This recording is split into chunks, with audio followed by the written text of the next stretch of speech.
In today's video, I'm going to teach you how to receive payments in QuickBooks Online.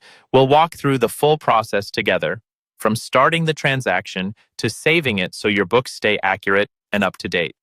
Follow along in your own QuickBooks Online account if you can, so you can see each option on your screen as we go. First, let's start the process. On your QuickBooks dashboard, look for the button labeled Plus New or, in some versions, Plus Create. Go ahead and click that. A menu will appear with several transaction types. In the column for customers, choose Receive Payment.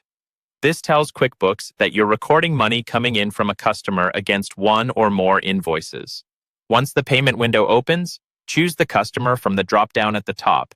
This should match the name on the invoice you're being paid for. If the customer isn't in your list yet, you can select Add New and quickly create a new customer profile, then come right back to recording the payment. Next, enter the payment details. Start with the payment method. Use the drop-down to select how the customer paid you, such as check, credit card, or cash. If you're recording a check, you'll see a field labeled Reference No. This is where you can type in the check number, which helps you match things later when you're doing your bank reconciliation. Now choose where to deposit the funds. If this payment is going directly into a specific bank account, select that account from the drop-down. If you collect several payments before taking them to the bank and want them to appear as a single deposit, choose Undeposited Funds. This acts like a temporary holding account until you record the actual bank deposit. After that, enter the total amount you received in the Amount Received field. Now it's time to apply the payment to the correct invoice or invoices.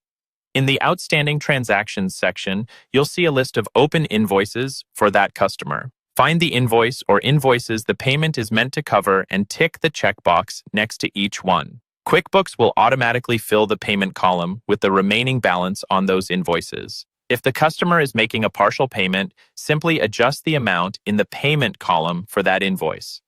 The amount to pay total will update so you can see exactly how much of the payment is being applied. When everything looks correct, click Save and Close. QuickBooks will record the payment, update your customer balance, and mark any fully paid invoices as paid.